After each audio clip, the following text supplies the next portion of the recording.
Well, hello there, everybody, and welcome back. If you are new to my channel, my name is Courtney Hopper, and I'm so glad that you can be here. This is a video series including interview content where I speak with fascinating people with interesting stories to share, as well as tips and tricks for how you can create your very own best life. Today, I'm going to be talking to Katie Van Brunt, a colleague of mine. And if you don't know, I work in the field of New York City real estate. She has a design background, and we're going to be having a discussion about how to create a warm, welcoming, and authentic space that is your home. So join us for the conversation, and don't forget to click subscribe and connect with me on LinkedIn and on Instagram. Let's go. Well, hello, Katie. I'm so happy to talk to you today. Thank you so much for joining me. I'm super excited about our conversation. Same, Courtney. This is great. Thanks so much for having me. Well, I have loved everything that you've posted on social media. You have a very particular eye. You love, love, love design. And today we're going to be talking a little bit about home, creating a space that feels unique to you, authentic, comfortable. And so I am so enthused for what you have to share. And you come from a little bit of a design background. So I'd love to hear a little bit about your history, career-wise, your personal history when it comes to these things. Sure. Thanks so much. What a great intro. I grew up in Burnsville, New Jersey. My parents hired an interior designer in our home. So I grew up with just a lot of spaces that were designed particularly. I also traveled a lot growing up, and I was exposed to just sort of all kinds of designs globally, which was really, really infused in how I saw the world and how I saw spaces. I went to college. I actually have a pre-med degree in public health and nutrition. But while I was there, I focused a lot on art. One of the coolest things I did was when I was abroad in Florence, Italy, I ended up working with an artist known as Michael Lynn. He's a pretty popular contemporary artist. And I helped him do an installation at the Museo de Pecci in Pecci, Italy. And when I was there, the wall that I painted actually ended up in Italian Vogue, which was really awesome. That's amazing. Yeah, That's amazing. So exciting. Yeah, it was wild. And it really just showed me there's so many ways to do art, and there's so many ways to incorporate art and design into spaces. And then I came back to the United States after college. I worked in the medical field, but I always had a penchant for design. I've been painting for over 15 years. I do watercolors. I've always been interested in interior design. More recently, I've been taking classes at the New York Institute of Design, which is also known as NYSID, just to brush up on some skills. It's always been a huge part of me. I've worked in the fashion industry in New York, which, as you know, is sort of like a cultural epicenter of fashion and design. So there's a lot of little parts of me that have come together to kind of envelop this whole. And weren't you doing textiles and prints and things like that, which were so amazing, colorful, interesting. I loved your work. Oh, thanks so much, Courtney. Yeah, I am in the process now. I've done a lot of stuff physically. Now I'm transferring over to the digital side so I can then get it printed out. One of my goals this year is to create a textile line that I can actually sell. A lot of the stuff that I'm looking to create is things that will be, design that is usable in day-to-day life. Because I think a lot of fabrics and things we see are very special, and you can't spill water on them, or God forbid, anyone gets shoes dirty on them, everything's ruined. And I don't think that design needs to be that way. So yeah, I've been really outside of real estate, I've been also doing just a lot of textile design on my own, which is really exciting. I love it. And I love that sometimes I posted and I tagged you in something, because when I walk into a space, I can see you in it. You have a very specific design aesthetic, and it's super, super cool and chic and interesting and classic. And I absolutely love it. So everybody, you should go and follow Katie on Instagram, because it is awesome stuff. So thank you for sharing. And on that note about, your home being usable, friendly, being able to spill water, I think that one of the kind of main through lines of our conversation today is going to be design, but design that is meant to be lived in. It's meant to be enjoyed. It's meant to, have a purpose in your life in general, lifestyle, which I think is a very nice perspective. And I try to do in my own home life. Yeah, that's awesome. So definitely, I think one of the main components of design, first of all, it can be really overwhelming when you have a new apartment to design. It's a lot. There's walls, there's space. What do you do? And I know when you and I have talked about design in the past, one of the first things that we always want to do is like, and you mentioned this too, cleaning up a space, because when you just have stuff everywhere, then it's too many things. And especially after moving, you have boxes and boxes and boxes of stuff. And what are you going to do with it? One of the things that you can definitely do when you first start off is just declutter. Go through those drawers, go through your fabrics, look at your linens.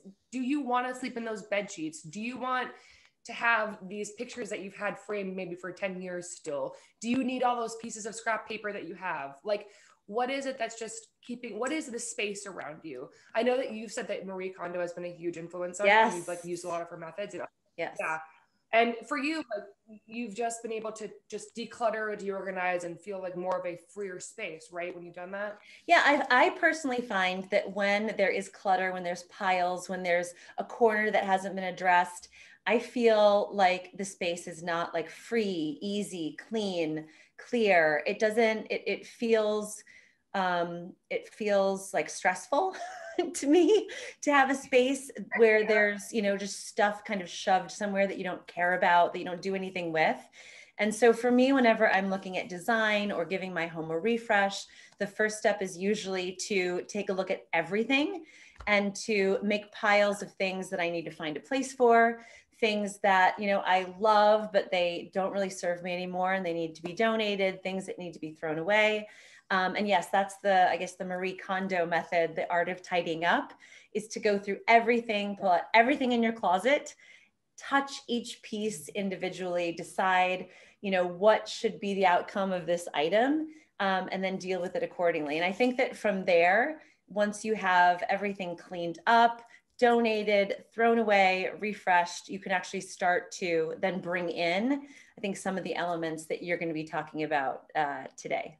Yes, definitely. A major thing too when you're cleaning out, and I think this sometimes gets looked over, is think about the colors that you're holding on to. Sometimes when we throw away things, there's like a pull of like, oh, I don't want to get rid of this quite yet. Well, what makes you not want to get rid of this? One of the things that I've done with people in the past who are designing homes, we do the first step of decluttering and just getting rid of and moving around things so it's like fresh, clean, bare walls, bare things. If there's like an outfit there, like, oh, I've like had this since like 2006 and it reminds me of like the fun years of being like in my 20s, like that's great. But if, you know, the jeans are torn and the shirt is ripped up, you're not going to actually wear it. But maybe you can find something in that design that speaks to you that you want to have in your home. There's a lot of ways that a lot of people don't realize they actually have their own design kind of figured out, and they oftentimes show it in their clothes or maybe in figurines they buy. And you don't need to have all of the things, but sometimes you can pull ideas from stuff you already have or you're ready to donate. So for example, my mom, this is a great example. We redesigned one of her guest rooms in her house. She had this tie-dyed shirt from like Ralph Lauren from like a special collection from like 2003. Like she hasn't worn it literally since 2003. She can't like, she was like, I love this. I love this. And I was like, well, mom, like, let's look into why you love this. Is it because it's the tie-dye pattern? Do you like the movement? What is it? And she's like, you know, we talked a lot about it. And she's like, I really think I just like the blue and white. So I was like, great, that's a perfect place to start from. So from there, that shirt became the inspiration for the guest room. And so everything became blue and white. So we looked at the fabrics on the bed. We said, all right, do these linens do they give us joy? Very similar to Marie Kondo. And they didn't. They were scratchy. They were older. They just didn't do much. So then we switched those out. We switched the room color from being this really beautiful soft green to this white Chantilly lace by Benjamin Moore, which is like a favorite color of mine for white walls. So shout out to Benjamin Moore, Chantilly lace, if you're looking for a nice clean white. But you know, there are so many things that when you do discard and get rid of, you can find pieces of yourself. And that's the other thing that's really important about design. There is this overwhelm of information on the internet. I mean, you can go on Pinterest, you can go on Instagram, you can go just to Google and you'll just get literally infinite design. And it's like, oh my God, this is overwhelming. And I think a lot of people get stuck in this idea that design has to be a certain way, or it has to look like a certain thing, or look like this, or look like that. When in reality, design should reflect you. If you like the color red, then let's find you a red that's going to work in your space. I really truly believe this. I do not think that people individually have bad design. I just think it's bad layout and not understanding how much aesthetics affect how you feel and affect how you are. A great example of this is whenever you've walked into a church cathedral, or maybe you've been to like a big Catholic church or sort of a religious place like that, you feel this overwhelming sense of just awe. There's a reason for that. The design and the architecture of that space is meant to inspire you to feel that kind of lifted feeling, right? Like kind of out of your body, kind of holy feeling. The same thing goes for your own home. I mean, if you're going to walk into a room that's neon green, maybe you're going to be like, yeah, time to break out those, what are those things called that you break? And when you're partying. The glow lights, glow sticks. Yeah, like glow sticks, right. So we have to remember that like what you do in your space is going to impact how you feel, which is why I bring back to my original point of when you are cleaning out, if you see something that you're not going to wear, but you want to hold on to it, think about what that means and what that means for you. And actually, I was going to add on that note that you mentioned like the color scheme, etc. But I often find that things that you're holding on to like evoke some kind of emotion in you. And if you really feel like this piece, you don't want to get rid of, you don't use it, but there's probably something there, like maybe it represents a time that you felt free or you felt, you know, bohemian, or if it's tie-dye, right? Or a time that you felt something that maybe we can like bring into the space a little bit so that other elements of the room or other elements of your home can kind of evoke that same feeling that you're like hoping to hold on to. Absolutely. I mean, that's just exactly, you're exactly right, Courtney. It's what you feel, you want to bring it in. So like you said, okay, so maybe you found this tie-dye shirt and you're like, this reminds me of a time when I was at the beach and I was free and like living my life and having martinis every night and it was great. Well, now maybe you can't have martinis every day and that's okay, but you can still get that feeling. This is what I would say. This is when you can start to distract. So, okay, you break down the emotion. I want to feel, and I know we've talked about this before, like, so say you have an extra, maybe you're in like there's a room that you have that you're not really sure what to do with. You don't need a bedroom, but you don't want to have it be like, you know, just wasted space. Maybe you want to focus more on reading, right? Maybe your goal for 2021 is to have a cozy space you can just kind of shut off from technology and be focused. Okay. So the next step would be, what is a way that I can live in this space that's going to invoke that cozy feeling? So you'd go, first things first for me is always color. Figure out what colors make you feel cozy. For some people, for a lot of people, it's like light blues or soft greens, or sometimes there's a really interesting like rusty red color that invokes this cozy feeling in a lot of people. That is always a surprise. It's sort of like this salmony, rustic salmon is what I like to call it. But it can really just like make a room feel ensconced in like warmth. And sometimes that's the feeling that you want to invoke, right? So if you have something that you're like, all right, I want to do reading, go to Pinterest, type in that feeling of like what reading does for you: comfort, warmth, relaxation. Maybe you think I want to have tea there. So you're going to have to think about furniture. All right. So I should have furniture that makes sense, that I can sit in comfortably, because comfort is important, that I can put down a cup of tea if I'm reading. So maybe have a nice chaise lounge with an ottoman, and then next to you a little table so you could put your tea down. I think that's the other thing that's really important about design is figuring out how you live your life and how the design in your space is going to work for the way that you live your life. Yes. So yeah. Yes, I will note that, because I did a little refresh where I tend to be somebody that is very clean, very tidy. Things are put away. I'm very minimalistic in terms of what is out. However, I do want, and I've been trying lately to have space, have things around me that inspire me to do certain things. So for example, you know, I had all of our games for my kids. I have kids, they're 6 and 8 years old. And I had all their games put away, you know, in a closet. It was beautiful, like clean, the living space, but I never saw them. So I never used them. So I pulled them all out. I got this beautiful big basket and I put all of the games in there. You know, like it looks pretty, but they're accessible. I see them. I'm reminded that that's something I want to do with the kids more often. And since making that adjustment, we've played together and now we have like a weekly game night.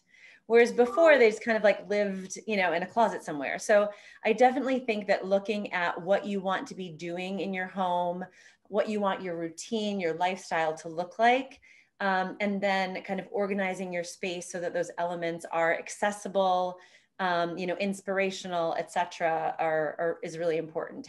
Kitchen, like health, right? Healthful living. I think that it's nice to have fresh fruit, in a lovely bowl, right? And when you open up your fridge, there's sparkling water right in the front. I think that putting elements of your home in places where you will see them, be reminded of, goals, aspirations, how you ideally want to be, I think is very helpful and can actually influence how you behave in your space and how you feel. Oh God, yeah. It's funny that you mentioned that because I was just thinking about somebody that I worked with a few years ago. She loves her kids, but she's a working mom, and you're a working mom. Like she does the thing. She's busy. She's got a life, and she's loves her family, but she's also got a working life. And she was trying to invoke a feeling of like she was like, all right, I want to figure out a way in my home office to feel like she wanted to have her children be present in her working space without being, in like a very standard like thing. And she was also trying to invoke a sense of like being more creative in her life. So we decided, okay, her kid, who at the time was like 3, had drawn her a beautiful picture with crayons on a non-distinct piece of paper. And what we did is we actually ended up framing this picture in a really nice frame, and she hung it up in a little gallery wall that she had, in her office. And it was a really cool way to incorporate this idea of like creativity and like family, but still being in line with like what her office needed to look like for her to do her job well and to feel to accomplish these tasks. So that's the really cool thing about design. There's so many ways to incorporate feelings and lifestyle and like what you're trying to do, but you just have to be a little bit more creative about it, right? Like, for example, that photo that was drawn by my kiddos. That blue and green. that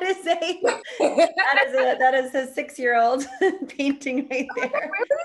Yeah, but you put it in a mat and in a pretty frame, and it looks lovely, right? And I look at it and I'm like, okay, like I'm in my office space, and there's the personality of my kids, and I think it is important. I think it's important, and it makes me feel good, right? Whenever I look at it, I would much rather that than some nondescript piece of art that means absolutely nothing to me, right? But that like looks good. I think that kind of our through line, right, is that you want things to look good. You want them to be designed. You want to feel like everything, does, kind of show a certain way, but that it feels good. It feels like you, and it, and that certainly is one of those pieces for me. That's so beautiful. I didn't realize that was I thought that was a piece of artwork you just had. I had no idea. That's put awesome. It in a lovely frame. No, there you go. Exactly. So it makes it so like, you can have like, there's so many ways to make maybe the mundane nicer than what you think it could be seen as. And, I think the other thing too is like, when we talk about the differences between like what makes spaces different, if you talk about, a public bathroom versus your bathroom, what's the difference? Location, probably cleanliness, and also what it looks like. I mean, the way things look is super important, and you can still incorporate your life into the way you design a space. A big thing is that I feel like people forget about is comfort. You need to be comfortable where you are. And like, I think that a great example of this is like a bedroom. And I know I said this earlier talking about my mom's guest room when we were changing the sheets and we bought new ones and changed it around.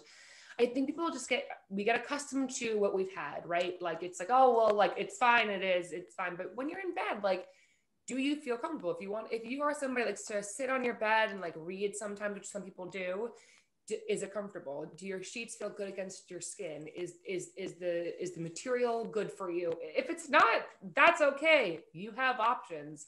I think we lose the idea of like comfort, and a lot of times with design, people are just quick to be like, well, I just want to get this over with. And it has to look pretty, right? It has to look pretty, but it also has to be like workable for you. You have to enjoy the experience of being in your home. You do. And this is where I get, I think especially with like furniture, it's really important to like sit on the furniture, touch it. If you don't like it, you don't have to keep it. Like, you can return it or resell it. There's ways to get around these hurdles, if you will. So I think too, like when you have a new apartment or a new house or whatever, and you're like, all right, I need to design this place, think about what makes you feel comfortable. And I go back and forth with like clothing a lot too. Like, I used to wear high heels. I'm 5'10". I just like to be taller. Do I wear stiletto heels anymore? No. Do you know why? Because they hurt and it's not comfortable. And I don't want to live a life where I'm like, looks good but not comfortable. And I found other ways to wear cool shoes that are maybe platforms so they're more supportive and they don't hurt as much, but there's no need for you to suffer and look good. Things can look beautiful and be comfortable. They don't have to be mutually exclusive. Yes, yes, yes. And there are a lot of textiles out there. I mean, like a beautiful throw blanket, like the pillows on the couch that do like have some kind of, feel to them that's nice. Yeah, like I think texture in a space is really, really important. It makes you feel warm. I mean, your home is supposed to be your safe place, right, from the world, where you go to rejuvenate, you go to relax, you go to, get re-energized. And like when you're in it, you should accomplish all those things, right? It should be that for you, like a physical representation of, what your soul, your soul needs to be surrounded by. Absolutely. And sometimes I think too, people get afraid, like a great example is a throw blanket. So I always say to people, if you can buy yourself a cashmere throw blanket, and they're like, that's crazy, a cashmere throw blanket. Why would I spend money on that? And it's like, because when you have a cashmere throw blanket and you want to just like lie on the couch and like watch Netflix, it's so cozy and warm and soft and amazing that no other blanket's going to suffice moving forward. And the other thing is too, is that sales exist. You can buy nice things on sale. So you don't have to spend like $300. I just bought myself a cashmere blanket because I have like 4. I don't know why. That was, I believe, it was like on super sale, but it was like $35 and it's perfect. And I'm so happy with it. I really think that people think that, comfort means luxury, but I don't think that's what that means. I think comfort is attainable luxury. Like it's not out of reach for most people. You just have to be smart about where you find and how you find it too. And I will say that I am a minimalist in certain ways. And a long time ago, a friend taught me to buy with more specificity, less stuff. Mm-hmm. And if I spent a little bit more on it, but it was like luxurious, comfortable to me, and it lasted forever, that was actually a better way to spend my money than like, feeling like I needed something new and then just buying all new throw pillows, but they're only going to last me a season and I don't really love them. And then still having this feeling like I need to, to change things up or make things different. And instead saying a really good throw blanket that I will have for years that will make me feel super good is worth a little bit more. And maybe I don't like go to Home Goods on a regular basis to like get random stuff to like. Oh my God, yeah. I think that's so important. Like, especially when we go into the area of decor, which is more just like things around your house that you buy just because it's pretty. Like, if you are going to invest in your home, don't buy crap, for lack of a better word. There's things are trendy and that's so fun, but trends, they come and go. You need to find things and be smart about what you're buying. If, say, for example, you see a really beautiful sheet set that's maybe Egyptian cotton and it's a little bit expensive, but you know that you'll have it forever and you love it, buy it, because you'll feel better having that than spending like, really cheap, being really cheap about the fabric that you buy for your bed, and then you're not happy with it, and then you're like, why do I even have this? And you end up buying something else, and the total would have been the same. Yes. As you just probably like the cycle happened. Yeah, then then that cleaning thing was useless because now you're just collecting. And I think a lot of times people, like, we get really motivated, especially when we're bored online, like, oh, this thing is cute, I need, like, you don't really need a pillow that says get cozy if it's not even comfortable or made well. Like, are you actually going to use that for the next time? Yes. So, well, you brought up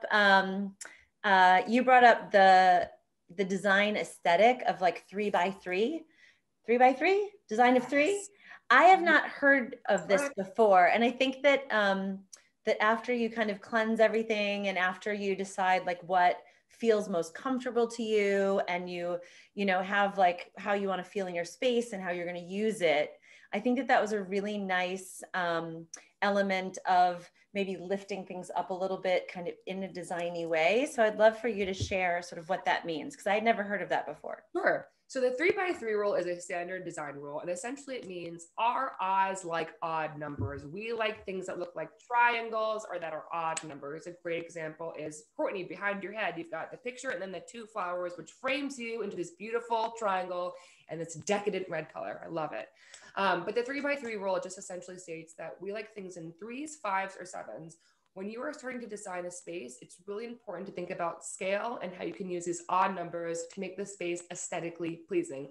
It makes our brains just work differently, and the way we feel in a room that has odd numbers is actually better than we feel when we have even numbers, which is very bizarre. There's actually a lot of psychological elements involved in design that we don't always realize, but the 3x3 rule is essentially just, you know, when you are organizing stuff, try to create these triangle shapes or things that have a three. So instead of, say, maybe you want to put out candles on your coffee table, right? Great.